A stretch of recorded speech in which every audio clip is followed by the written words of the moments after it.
Hello दोस्तों, नमस्कार, आदाब, सत श्री अकाल। केबीसी एग्ज़ाम स्टडी में फिर से आप सबका स्वागत है। आज हम लेकर आए हैं आप सब के लिए अफ्रीका महाद्वीप। इन सभी महाद्वीपों को हम पढ़ाकर उन सभी पॉइंट को हल कर देना चाहते हैं जो RRB, NTPC, group D, SSC अन्य एग्ज़ामों में आप लोगों के लिए उपयुक्त होने वाला है। दोस्तों, आज सबसे इम्पोर्टेंट महाद्वीप है अफ्रीका महाद्वीप। अफ्रीका महाद्वीप की बात करें, ये जो है विश्व में सबसे बड़ी दूसरी महाद्वीप है। दोस्तों, अगर सबसे बड़ी महाद्वीप की बात करें तो एशिया, और सबसे छोटी महाद्वीप की बात करें तो हम ऑस्ट्रेलिया हो जाता है। तो दोस्तों, आज हम ध्यान से देखेंगे कि इन सभी पॉइंट में क्या क्या खासियत है। इन सभी पॉइंट से डीपली पढ़ेंगे। दोस्तों, डीपली जाने के बाद क्या होता है कि जो प्रीवियस पूछा गया प्रश्न है उस बिंदु को हमने लिया है, लेकिन उसी से रिलेटेड अगर प्रश्न हल कर लिया जाए तो कभी नहीं एग्जाम में छूटेगा। दोस्तों, एग्जाम में वही प्रश्न कन्फ्यूजन बनाता है जो एक बार पढ़े हुए हैं। आप इस वीडियो को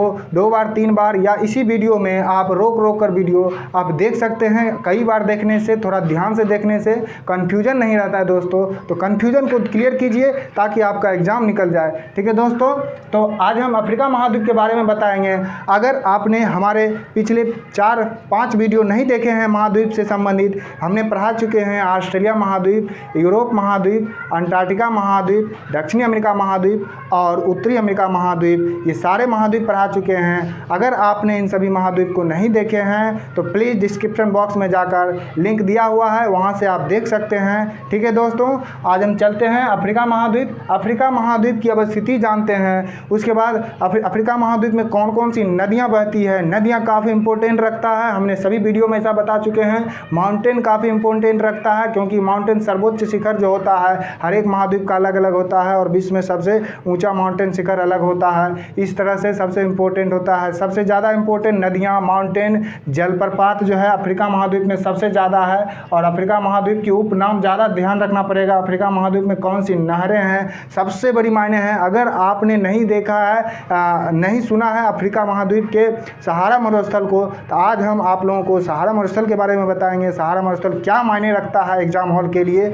ठीक है दोस्तों, और आपने अगर नील नदी के बारे में नहीं सुने हैं तो प्लीज़ इस वीडियो को बढ़िया से देखिएगा। दोस्तों, नील नदी का हम पूरा डीपली बताएंगे। नील नदी कहाँ से निकलता है, किस झील से निकलता है, किस शहर से होकर जाता है, और नील नदी के किनारे बसा शहर कौन सा है जो काफ़ी इंपॉर्टेंट रखता है। ठीक है दोस्तों, तो चलते हैं हम सबसे पहले देखते हैं दोस्तों अफ्रीका महाद्वीप। अफ्रीका महाद्वीप की अवस्थिति देखते हैं। दोस्तों, अफ्रीका महाद्वीप कहाँ पर है तो सबसे पहले देखेंगे अफ्रीका महाद्वीप जो है दुनिया की, पहले आपको देखना पड़ेगा दुनिया की कौन सी लाइन है जो दुनिया को 2 भागों में बांटती है। तो याद रखिए दोस्तों, वो है भूमध्य रेखा, जिसको हम विषुवत रेखा भी कहते हैं। क्या कहते हैं? भूमध्य रेखा और विषुवत रेखा। भूमध्य रेखा या विषुवत रेखा जो है दुनिया को 2 भागों में बांटती है। उसी रेखा पर जो है ये अफ्रीका महाद्वीप है। ठीक है दोस्तों, अफ्रीका महाद्वीप विषुवत रेखा पर है। और सबसे बड़ी बात हम आपको बताने जा रहे हैं, ये 3 रेखाएं जो होती है, विषुवत रेखा, मकर रेखा, कर्क रेखा, ये अलग अलग अवस्थिति में होते हैं। उत्तर में जो रेखाएं हैं, उत्तर में पड़ती है कर्क रेखा, विषुवत रेखा के उत्तर में कर्क रेखा, और विषुवत रेखा के नीचे आ जाए दक्षिण में तो ये पड़ता है, इसको कहते हैं मकर रेखा। ठीक है दोस्तों, तो ये सबसे बड़ी पॉइंट है कि अफ्रीका महाद्वीप जो है एकमात्र महाद्वीप है जो तीनों रेखाओं पर आता है। ठीक है दोस्तों, अफ्रीका महाद्वीप जो है एकमात्र महाद्वीप है जो तीनों रेखाओं पर आता है। तो याद रखिएगा इसको।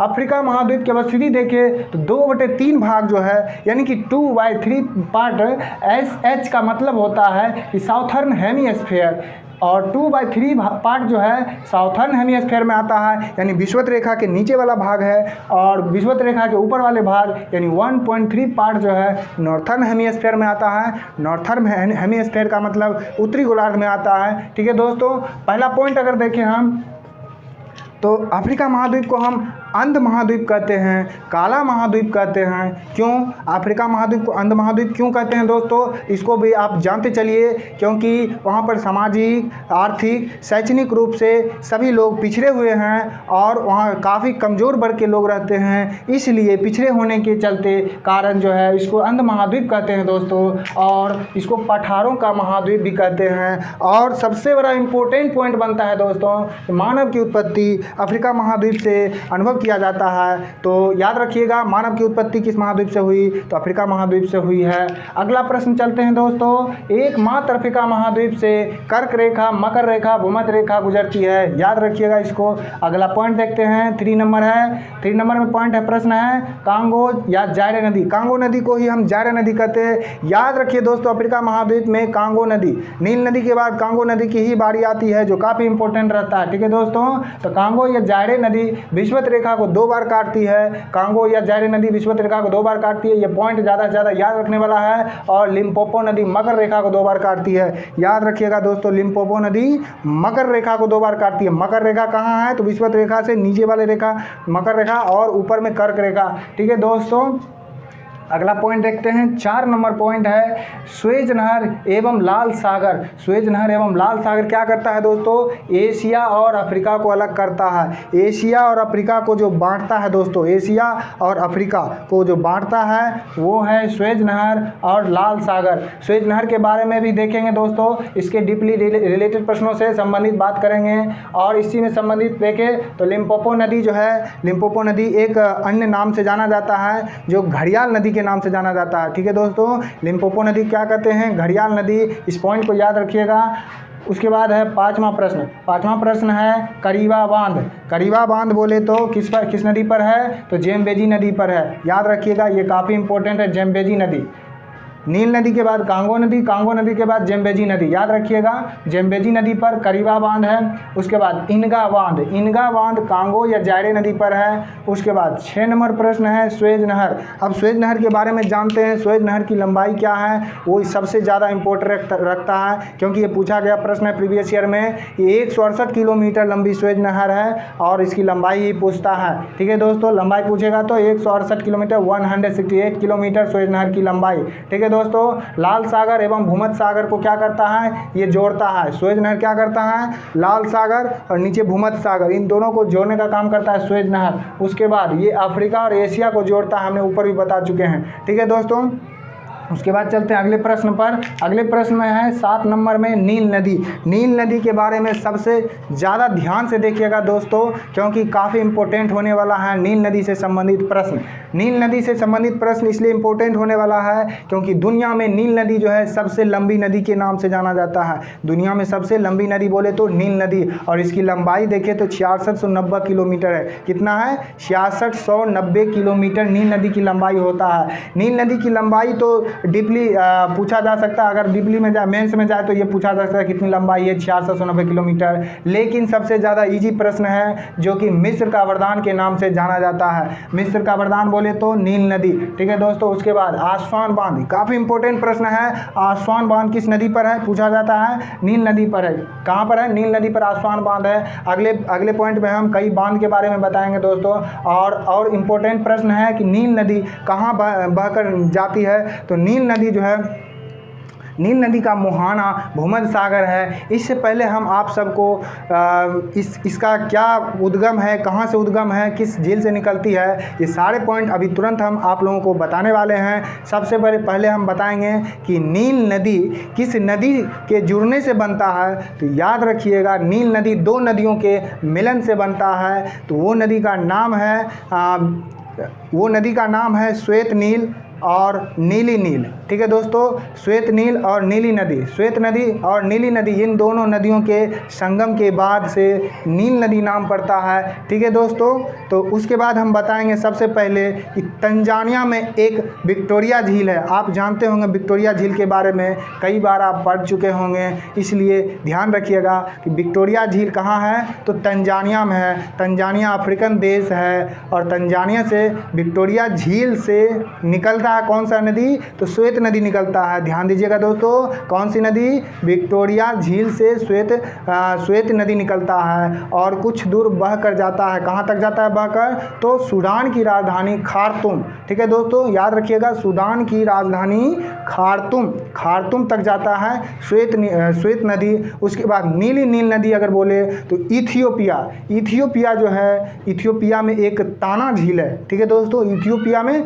ताना झील है और ताना झील से निकलती है नीली नील नदी। ठीक है दोस्तों, नीली नदी निकलती है ताना झील से, इथियोपिया से, और वहाँ से बहकर आती है तो कहाँ मिलती है, यहाँ पर श्वेत नदी से मिलती है। कहाँ पर, शहर खार्तूम। कौन सा शहर, खार्तूम, याद रखिएगा, काफ़ी इंपॉर्टेंट है। खार्तूम शहर इंपॉर्टेंट है इसलिए क्योंकि नीली नदी और श्वेत नदी वहाँ पर संगम होता है और वहाँ से फिर नील नदी के नाम से जाना जाता है। तो याद रखिएगा दोस्तों, इस तरह से दोनों कंबाइंड होने के बाद नील नदी का नाम दिया जाता है। अगर इसमें देखें तो इसका मोहाना जो है भूमध्य सागर है और इसके किनारे बसा मुख्य शहर, कई ऐसे शहर हैं लेकिन मुख्य शहर के बारे में ही हम बताएंगे यहाँ पर, जो काफ़ी इंपॉर्टेंट है और याद रखना भी ज़रूरी है। काहिरा, मिस्र की राजधानी कहाँ है दोस्तों, काहिरा है। काहिरा कहाँ, किस नदी के किनारे बसा हुआ है, काहिरा शहर याद रखिएगा नील नदी के किनारे बसा हुआ है। और खार्तूम किस नदी के किनारे बसा हुआ शहर, तो खार्तूम जो है दक्षिण सूडान की राजधानी है, तो ये भी नील नदी के किनारे बसा हुआ शहर है। अगला पॉइंट देखते हैं, काफ़ी इंपॉर्टेंट होने वाला है दोस्तों, सवाना। सवाना क्या है, वेल्ड क्या है। सवाना जो है ये घास का मैदान है और वेल्ड भी घास का मैदान है। अब कैसा घास का मैदान है ये जानना, थोड़ा डीप में जाना जरूरी पड़ता है दोस्तों। तो देखते हैं, सवाना जो है सबसे पहले अफ्रीका महाद्वीप, अफ्रीका महाद्वीप में पाए जाने वाले उष्ण कटिबंधीय घास मरुस्थल को याद रखिएगा, उष्ण कटिबंधीय घास मैदान, ये याद रखिएगा, इस सवाना है। ठीक है दोस्तों, ये पूरे अफ्रीका में जाना जाता है सवाना के नाम से। लेकिन वही अगर अंदर से देखें, थोड़ा और स्पेशली देखें दक्षिण अफ्रीका के लिए, तो दक्षिण अफ्रीका में जो शीतोष्ण घास का मैदान पाया जाता है दोस्तों, दक्षिण अफ्रीका में शीतोष्ण घास का मैदान पाया जाता है, उसको हम बेल्ट कहते हैं। क्या कहते हैं, बेल्ट। याद रखिएगा, ये पूछा गया प्रश्न है, ग्रुप डी में पूछा गया प्रश्न है, सवाना और बेल्ट याद रखिएगा। बेल्ट जो है दक्षिण अफ्रीका का शीतोष्ण घास मैदान है, जबकि सवाना जो है अफ्रीका का क्या है, गर्म स्थान है, यानी कि गर्म घास का मैदान है या उष्ण कटिबंधीय घास का मैदान, याद रखिएगा। उसके बाद सबसे ज़्यादा इंपॉर्टेंट प्रश्न एक और आता है, फेल्लाह। फेल्लाह शब्द को याद रखिएगा दोस्तों। फेल्लाह जो है मिस्र में किसानों को कहा जाता है। मिस्र देश काफ़ी इंपॉर्टेंट रखता है, किस लिए, जैसे कि अफ्रीका में दक्षिण अफ्रीका जैसे आप जानते होंगे काफ़ी इंपॉर्टेंट है। हाँ, गांधी जी के लिए, गांधी जी गए थे वहाँ पर। ठीक है दोस्तों, तो गांधी जी कहाँ गए थे, दक्षिण अफ्रीका गए थे अपने वकालत के लिए। ठीक है, वकालत का एक्सपीरियंस बनाने के लिए गए थे।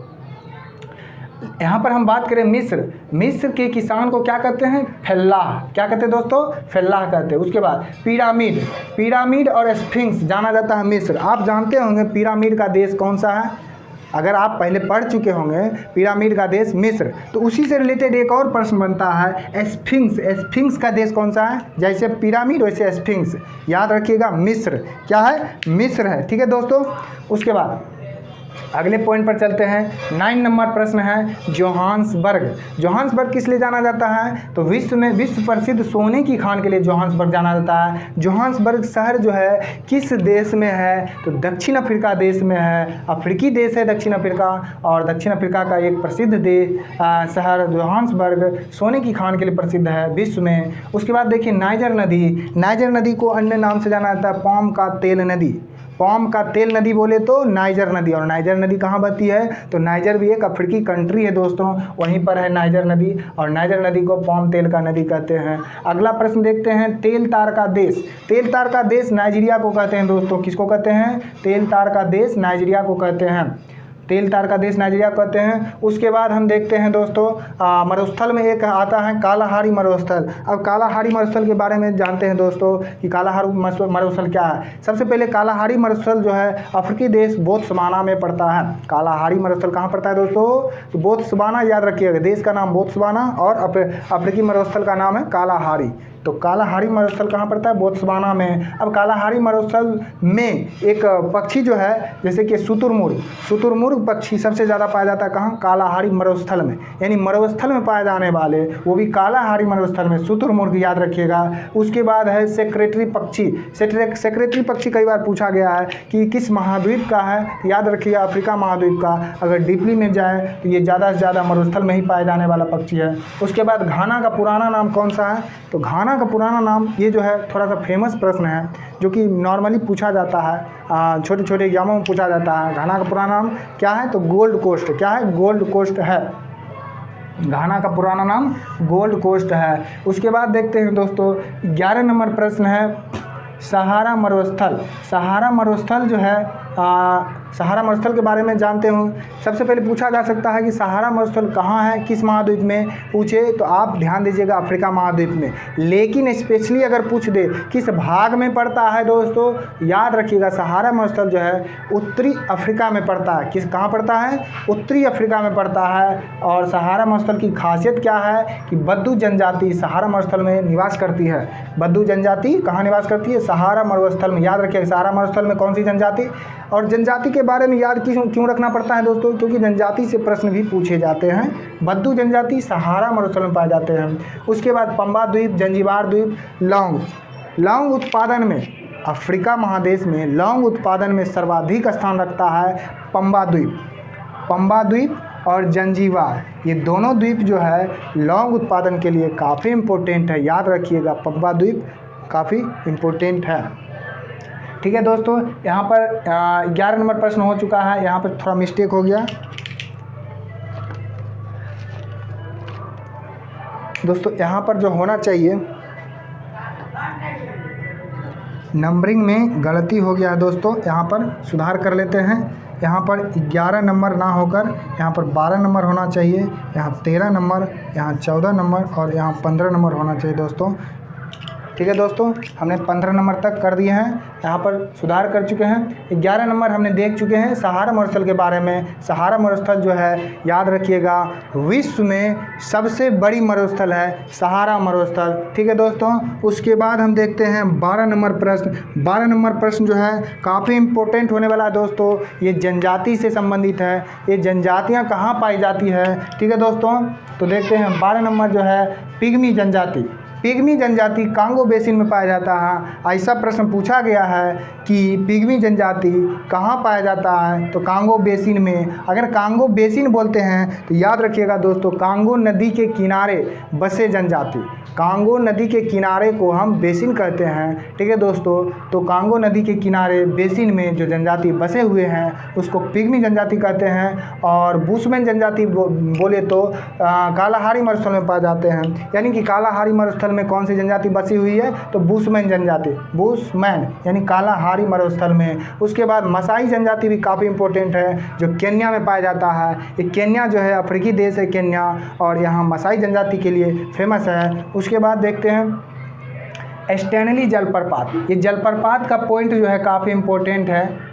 ये जलप्रपात स्टैनली जलप्रपात याद रखिएगा कांगो नदी पर है। किस नदी पर है? कांगो नदी पर स्टैनली जलप्रपात है। उसके बाद विक्टोरिया जलप्रपात जो है जेम्बेजी नदी पर है। किस नदी पर है? जेम्बेजी नदी पर विक्टोरिया जलप्रपात है। विक्टोरिया झील के बारे में हम बता चुके हैं। विक्टोरिया जलप्रपात से संबंधित प्रश्न आता है जेम्बेजी नदी पर। ठीक है दोस्तों, अगला प्रश्न है 14 नंबर 14 नंबर में है हॉर्न ऑफ अफ्रीका। ये बार बार पूछा जाता है प्रश्न कि हॉर्न ऑफ अफ्रीका क्या? आप दोस्तों सबसे पहले विश्व का मानचित्र अपने पास रखिएगा ताकि ये प्रश्न को ऐसे इस वीडियो को समझने में कोई परेशानी नहीं होगा। ऐसे हम पहले ही आपको बता चुके हैं, जो भी डीपली प्रश्न होगा हम अच्छी तरह से समझाने की कोशिश करेंगे। हॉर्न ऑफ अफ्रीका, ये जो है हॉर्न ऑफ अफ्रीका 4 देश ऐसे हैं जो हॉर्न ऑफ अफ्रीका के नाम से जाने जाते हैं। जैसे कि एक सिंग, जैसे कि किसी भी मतलब क्या कहते हैं बैल का सिंग जैसा निकला हुआ है। ठीक है दोस्तों, पूरब साइड में अफ्रीका का पूरब साइड में बैल का सिंग जैसा निकला हुआ है, वो सिंग जो है सोमालिया है। और उसी सिंग से सटे हुए अगर देखते हैं तो वो हो जाता है क्या?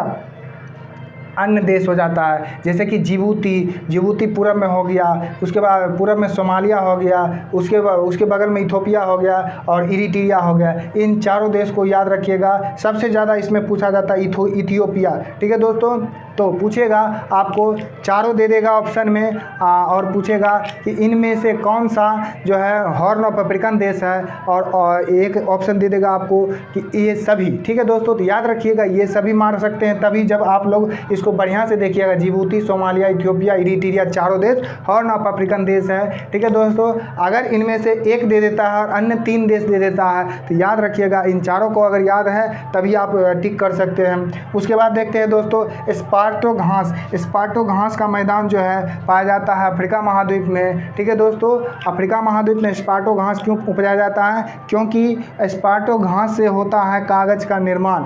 कागज़ जो बनता है किस घास से बनता है? स्पाटो घास से बनता है। अगला प्रश्न देखते हैं दोस्तों, 15 नंबर प्रश्न है, लास्ट प्रश्न है। अफ्रीका की सर्वोच्च शिखर, अफ्रीका की सर्वोच्च शिखर कौन सी होगी दोस्तों? तो माउंट किलिमंजारो। याद रखिएगा, सबसे इम्पोर्टेंट होता है माउंटेन और नदियाँ, तो माउंटेन को याद रखिए। सबसे अफ्रीका की सर्वोच्च शिखर बोले तो माउंट किलिमंजारो। अब माउंट किलिमंजारो जो है एक ज्वालामुखीय क्या पर्वत है? ज्वालामुखीय पर्वत है। ज़्यादातर पर्वतें जो है, सर्वोच्च पर्वतें जो है ज्वालामुखीय पर्वत होती है।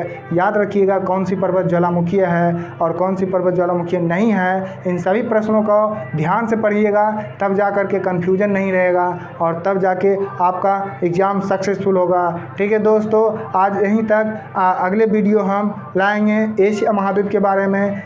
अगर इस वीडियो को आप देख चुके हैं तो इससे संबंधित प्रश्न को खुद से सोचने को और हल करने का कोशिश कीजिएगा, जिससे आपका पूरा प्रश्न क्लियर हो जाए। ठीक है दोस्तों।